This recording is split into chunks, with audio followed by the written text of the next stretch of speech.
Before the release of Fallout Season 2, which was set to take place largely in Vegas, the showrunners said they wanted to, quote, honor all gamers and respect the players' choices in the game of Fallout New Vegas, by taking a fog of war approach where who actually won is up in the air and left to interpretation. However, after finally watching the entirety of Season 2, I am of the belief that they have completely failed in this regard, with various player choices in the game like with the Great Khans, Caesar's Legion, Vegas entirely, and other choices becoming either non-canon or being rendered completely pointless, making it feel like all the fighting and dying we did in Vegas for whatever faction we chose was ultimately meaningless. Especially since 15 years later, the NCR and Legion are still fighting over Vegas. And at least for me, sadly, it makes the show not all that fun to watch and enjoy. Hello everyone, I'm Neloth from Bethesda's other video game universe, but today we are going to be talking about the Fallout series, specifically Season 2 of the Fallout TV show.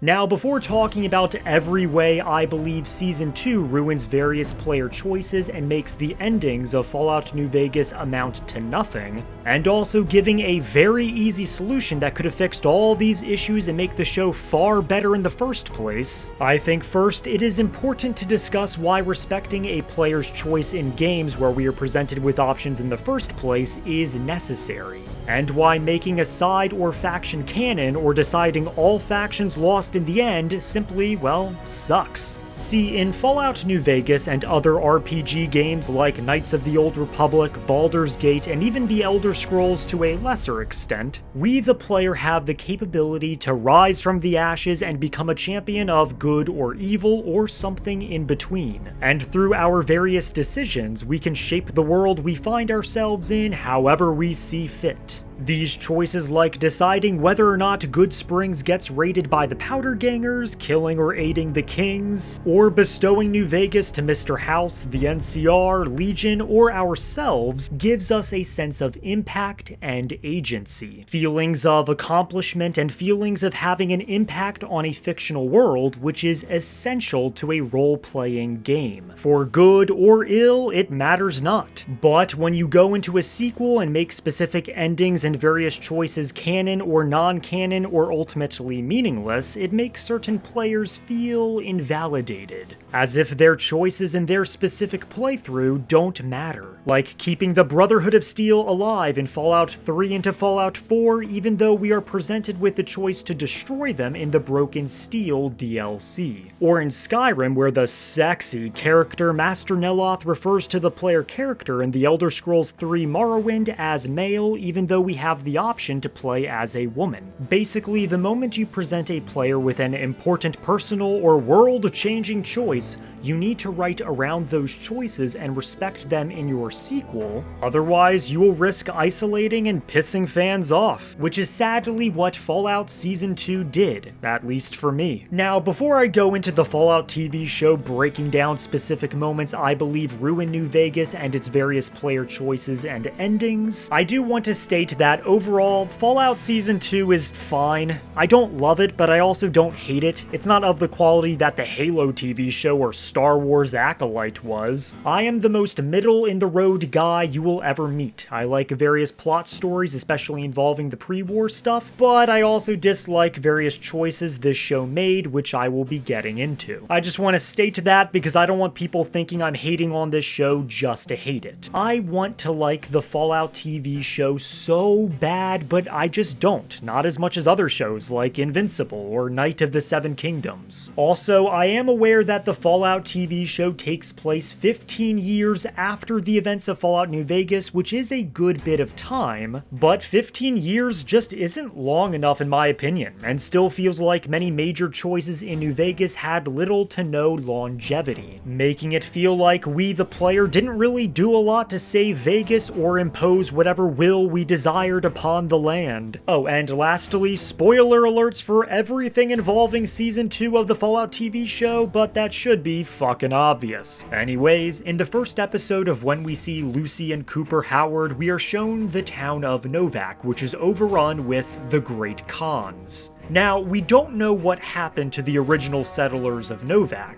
However, all but one of the Novak endings end with the town being completely destroyed by ghouls, Legion, or the player, and the settlers either die or escape. There is one ending, however, where the ghouls of Jason Bright's followers return to the town and help restore its defenses, allowing it to remain independent from the NCR, suggesting it was defensible enough, which no longer seems to be the case from looking at the town now. The state of Novak and its lack of residents is not as problematic as the presence of the Great Khans, however, as it really makes no sense for them to be in Novak at all. See, there are three potential fates when it comes to the Great Khans. Either one, the faction is completely destroyed or absorbed into Caesar's Legion and the name Great Khan is forbidden from being mentioned, and so the faction is erased from all of existence. Two, the player convinces Papa Khan that the tribe has no future, and after the Battle of Hoover Dam, the survivors join other tribes or gangs and completely forget their heritage. Once again, the Great Khans no longer exist. Or three, the Khans retreat to or are relocated by the NCR far to the northeast, either in the state of Idaho or Wyoming, and rebuild, ending up pretty damn far away from Novak. This means that regardless of the ending the player chooses, the Great Khans have absolutely no business being south of Red Rock Canyon in Novak, as it goes against every single potential ending Fallout New Vegas has for the Great Khans. Now, sure, you could argue that this is simply a splinter faction of the Great Khans or a group that simply refused to retreat north, but I find that to be lazy writing, and it still feels like the player's choice was not adhered to or respected. And the Legion Legate refers to the Great Khans as a threat, implying that there are far more of them than what we saw in Novak. Also, side note before moving on,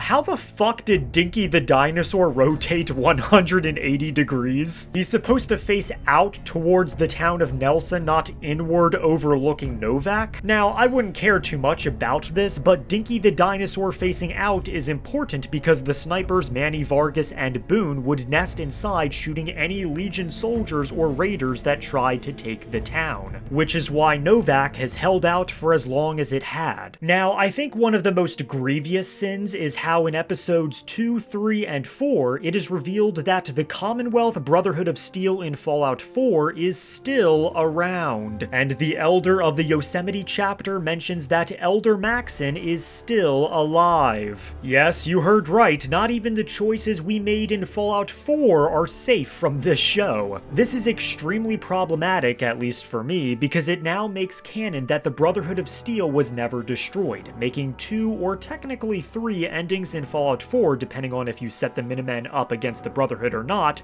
non-canon. Especially since if you side against the Brotherhood with either the Railroad or Institute, Elder Maxson will either be killed by the player or die in the Pridwin explosion. So yes, not only does the Fallout TV show fuck with the player's choices in Fallout New Vegas, but it does the same in Fallout 4. Now, sure, you could argue that the Brotherhood could have been destroyed and rebuilt after the events of Fallout 4, and that this Elder Maxson is not the same one from Fallout 4, but rather his son, but there are several problems with this. One, the Commonwealth Brotherhood is said to be extremely strong enough to go toe-to-toe with 3 other Brotherhood chapters, alluding that their ship the Pridwin and their many vertibirds and soldiers weren't all destroyed and killed, making it feel like our impact against the Brotherhood at the very least just meant nothing. And 2, Elder Maxson was only 20 years old in Fallout 4, meaning he would be 29 during the Fallout show. So even if he had a kid at 18 years old, which is the lowest age I'm comfortable going with, his kid would only be 11 years old and would be too young to be an elder, only fit to be a squire. Just like how Arthur Maxson was a 10-year-old squire in Fallout 3 before we saw him as an elder in the sequel. You could also argue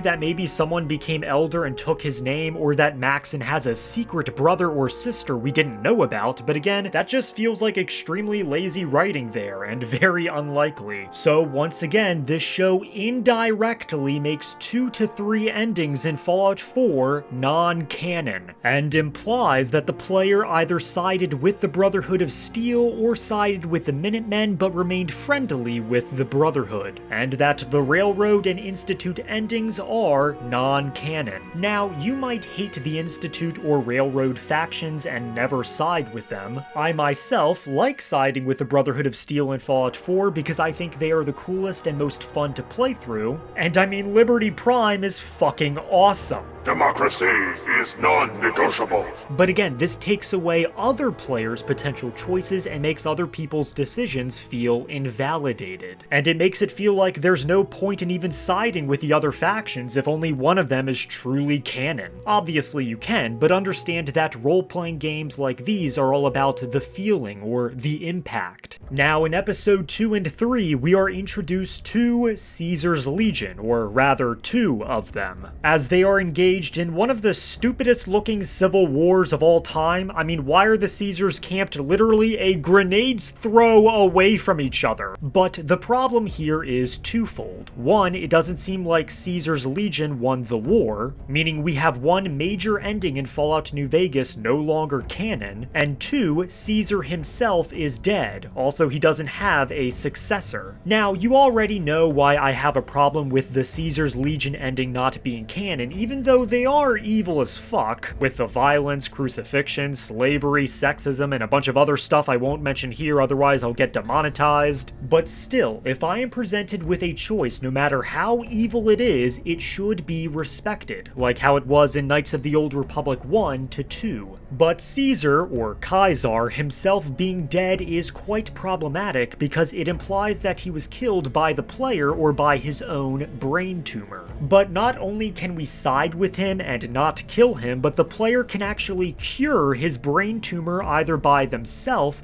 or by throwing a companion, Arcade Gannon, into slavery, ensuring that he remains alive. Also, while Caesar is old, he would have been 70 in the Fallout TV show, some Wastelanders like Mama Murphy can make it to that age and older, so I'm pretty fucking sure a king with so many guards could too. Now, I did mention Caesar's succession, which I do find to be quite problematic, however, I'm going to be discussing that later towards the end of this video. Now, in episode 3 and 4, Cooper Howard meets some rangers of the NCR, the New California Republic, and it is during this encounter it's implied that the NCR never took Vegas, and not only that, but the war never technically ended. Meaning the war for Vegas has possibly been going on for almost 20 years. Once again, this means that the NCR ending may not be canon, or it was, but it didn't mean much because they lost control in just a few years. Which is quite lame in my opinion, and once again makes the player's choices less impactful. Then, Cooper Howard goes to Camp Golf, which in Fallout New Vegas was swarming with NCR soldiers and rangers, further implying the NCR was driven out of Vegas. Not much else to say here that I haven't already said, but once again, if a player were to side with the NCR and then watch this, they would feel like they had zero impact on the world. Later in episode 4, we are introduced to the Kings, who are now ghouls for some reason. And also, Lucy just brutally murders them. I know they are implied to be feral, but we never actually get to know for certain. And the Ghoul Kings actually look well kept with their hair and clothes. They don't attack first, and one tries to run away before Lucy guns him down. But Lucy is still a good person after all that, I guess? Now, I'm not even going to guess why the hell the Kings are ghouls, especially since we learn later that Freeside is completely fine. But them existing here implies that the various endings where they were completely exterminated by the Legion or Mr. House are not canon, because there wouldn't be any kings left to be ghoulified in the first place. The endings where the kings fled into the wasteland could also not be canon either, since they are back in Vegas. Though you could argue that they fled out into the wasteland, got ghoulified, and instinctively returned to the outskirts of Freeside later. Now, one of the more heartbreaking moments of this show for me is is when Lucy and Cooper make it to the ruined Strip, which is destroyed and devoid of all life excluding the Deathclaws. Which just really sucks because Fallout New Vegas was my childhood, and I have fond memories of strolling through the Strip, so to see it completely dead and littered with Deathclaws is so sad, and also kind of lame in my opinion. Now, the Strip being a Deathclaw nesting ground doesn't actually make any endings canon or not, but it does add to the pointlessness of choosing a faction because of the fact that this eventually happens after at most 15 years. Again, this show makes it feel like your actions in-game do not have any real lasting impact or longevity, as if all the fighting you did was for naught. Though now that I'm thinking about it, this might make activating Mr. House's Securitron army for him or yourself not canon.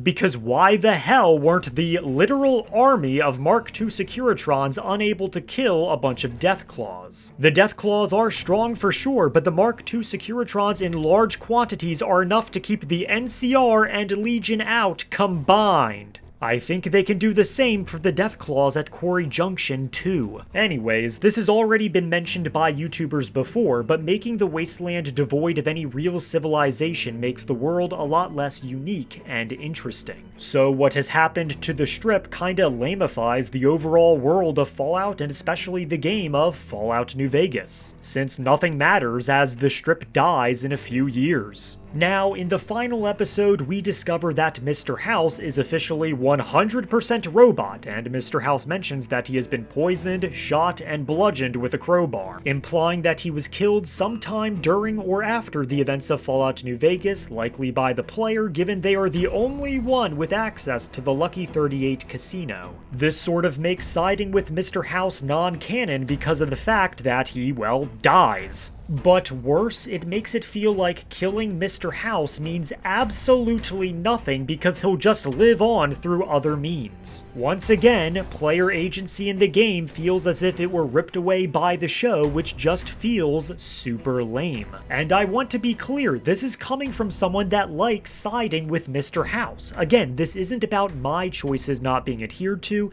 it's about the player choices in general feeling invalidated. Also, I guess the Yes Man ending is also not canon either. That, or when Yes Man said that he was going to update himself to become more assertive, he just literally became Mr. House. Either way, there's an ending here that is invalidated. Now, earlier I mentioned that I would speak about Caesar's succession, which was revealed in the final episode and makes no fucking sense to me whatsoever. The letter that Legate Kevin McAllister opened says, quote, "I am Kaisar, I am the Legion, it ends with me." Now, this doesn't make sense for a multitude of different reasons. First, where the fuck is Legate Linnaeus in all this? I thought he was Kaisar's successor. Since if you side with Caesar's Legion after failing to cure Caesar's brain tumor, Legate Linnaeus is referred to as the new Kaisar. And two, this letter kinda assassinates the character of Edward, which is Caesar's real name. He formed the Legion initially to defend himself after being captured by tribals, but then he saw the failings of the NCR, literally saying himself that the NCR is not built to last. In Rome, I found a template for a society equal to the challenges of the post-apocalyptic world, a society that could and would survive. A society that could prevent mankind from fracturing and destroying itself in this new world by establishing a new Pax Romana. It means a nationalist, imperialist, totalitarian, homogenous culture that obliterates the identity of every group it conquers. Long-term stability at all cost.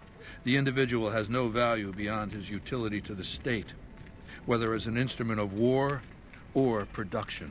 And so he sees going back to the Roman Empire as a better solution to creating a lasting government and society. Now, I want to be clear, I think Caesar's Legion was always doomed to die from infighting and civil war, with many characters in Fallout New Vegas alluding to this and foreshadowing this eventuality. But Kaisar, despite his goals and ideologies, in my mind at least, was always supposed to be wrong. But now it seems like Kaisar was less an amoral visionary and more of a fucking psychopath. And while Kaisar and his Legion are evil, I feel this completely completely goes against his character, and again makes the choice of letting Caesar die and Legate Linnaeus taking his place feel like an extremely non-canon choice, invalidating that option for people wanting to play a super evil character, perhaps. You could say that Caesar's brain tumor caused this, but what if we, the player, cured it? Now, I think I have covered every moment in Fallout Season 2 that ruins various endings of Fallout New Vegas. And after writing this script and piecing things together, this season feels like a fucking mess when relating to the game. And the worst part is, this was all completely unnecessary because the show could easily take place before the events of Fallout New Vegas. Maybe during or right before the first Battle of Hoover Dam, and not 15 years after the second battle. So many of my issues for this show would just not exist, and I probably would have enjoyed it immeasurably more. Sure, you'd have to change a few story beats here and there, but overall, the story involving the looming threat of Vault-Tec and the Enclave for the third goddamn time would still fit very nicely. You could still show off Mr. House and maybe other fan-favorite characters like the King, Nobark, or even Caesar himself. But instead, they chose the year 2296, which as a fan of Fallout New Vegas who feels like every single ending to the game is either non-canon or straight up irrelevant, was a very, very bad idea. Again, just to reiterate, I've been super negative about this show, but I don't actually hate it and think it's worse than Satan himself. Maximus is actually a decent character this season, which is great because I really hated him in Season 1. I think the story and conflict involving Lucy and her father was really good, and I liked how it ultimately ended. I also liked that Freeside isn't dead and abandoned like everything else. Even though I have issues with how they like the NCR, which doesn't make any sense since in the game, Freeside hates the NCR. But again, the show's fine. It's a middle of the road for me. It's like a 5 out of 10 for me, maybe a 6 if I'm in a good mood. If you are a big fan of Fallout New Vegas, I actually wouldn't recommend watching this season, but if you aren't the biggest Fallout New Vegas fan or Fallout fan in general, I actually would recommend it.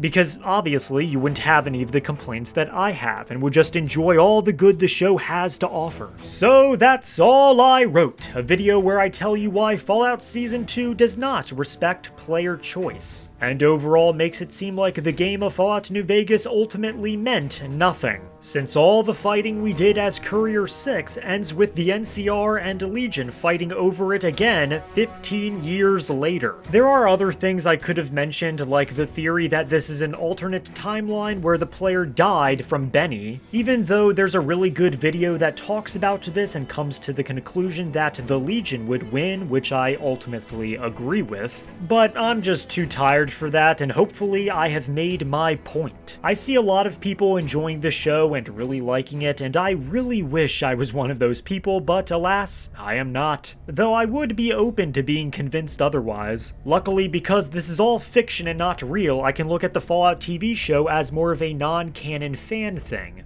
Because at the end of the day, while I have talked a lot about canon in this video, it is a very stupid concept because fiction, well, isn't real. I can believe whatever I want and see it as a falsehood or a fact, and nobody can stop me. But my points I have made still stand about the feeling of impact and agency amounting to nothing. But you know who will never amount to nothing? My channel members, and they are Mirak, the Proud Prince, Milani Stilla, Carson Friday, Dalton Rupert, Cosmo, Jorinish Evento, Serene Molly, Doc Smoothie, Shinigami James, Gretums, Winter Raven, Vivid Void, Argentis, Metal Health, Blancfall, Henry O'Dim, Sovdark, Grud, Ranger Squad, Luxie, Abdullah the Goat, Caden, Kirill Gaming, Flexi, Grabowski, Bane Hellborn, Katie Harper, The Ember Raven, Jorineris Targaryen, Awea Ann, Elia J, Drink Tea With Me, Tonic, 24 Seconds, Enclave Personnel, Foodening,